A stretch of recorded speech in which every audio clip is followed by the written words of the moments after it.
Hello there, the system name is Infinit.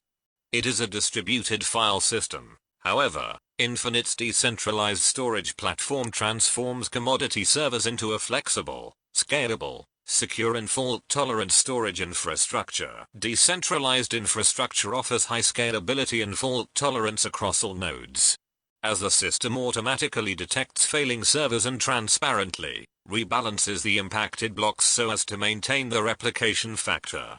Another advantage of decentralization is not being concerned of bottlenecks caused by uneven load, which in result can cause cascading failure.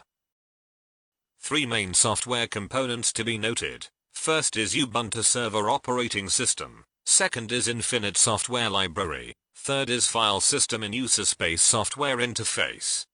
Ubuntu server is going to serve as the operating system platform, which is a Unix-based system, and as the environment to run Infinit.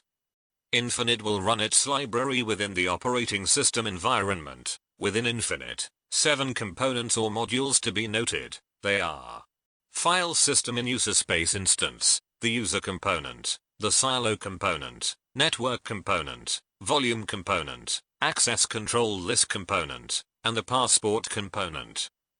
These components have to be configured respectively in order to deploy a basic infrastructure. As for the virtualized environment settings, both server and client will be on the same network, each making use of 1 GB of RAM and 1 CPU. In order to implement and build Infinit's system, the following steps to be followed.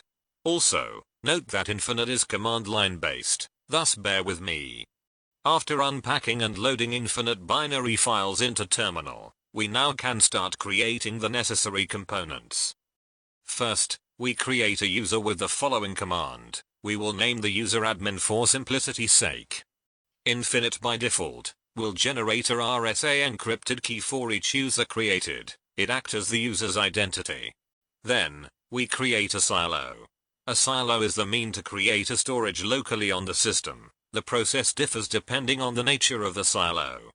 In our case, it's based on local file system, so we issue the command file system, name it local, with capacity of 1 GB. Afterwards, we create a network. The network can be configured depending on the requirements of the storage infrastructure the administrator is setting up. Since our demo is going to have one node and contain only one silo, we will issue the following command. The network will be created and attached to the admin user and to the local silo. The replication factor by default is 1.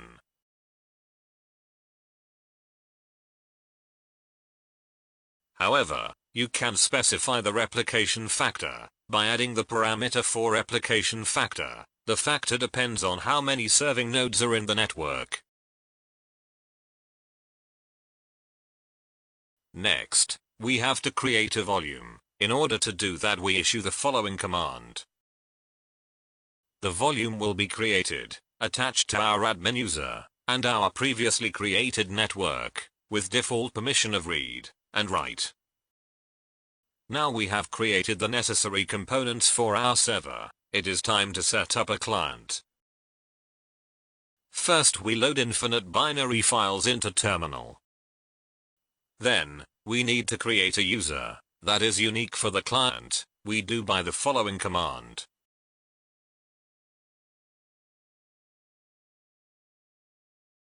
In order for the admin user to know about client Bob, we need to export his encrypted public ID. By issuing the following command, we can export users as text files.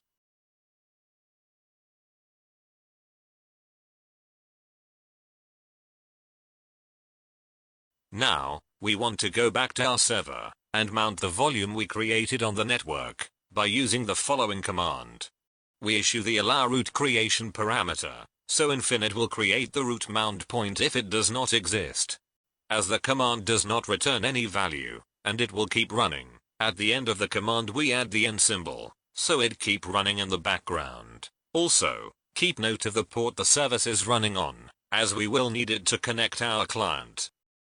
After mounting, we have to import our client Bob identity, and start exporting the admin identity, the network object we created. export the volume we are mounting, and import them later on for Bob. Then, we have to create a passport for our client Bob. A passport is a way of authorizing a user to be able to mount a shared volume over the network. After passport creation, we export it as well, and transfer all the exported objects to our client Bob for importing. Back to our client Bob, we start importing the objects, and issue the following command to link Bob to our network. Now that we have linked Bob, and knows about the network and the volume we created, we can start mounting the shared volume. By issuing the same mounting command we previously used, in addition to the peer parameter, as we have to specify the IP address and the port number. We can confirm that the same files exist on both machines. As an administrator, we can control how our files can be accessed by individuals, groups, or specify a world permission that will affect everyone. Building systems we are unfamiliar with can be difficult and frustrating. However, with time and patience we can overcome. One of the first difficulty faced was vague documentation, lack of a fully comprehensive documentation without purchasing the system. To overcome such problem, I took a trial and error approach, so I can at least build the system on very basic level. However, the process was extremely time consuming. Secondly, lack of LDAP support for directory listing, or offline authentication method for the free version.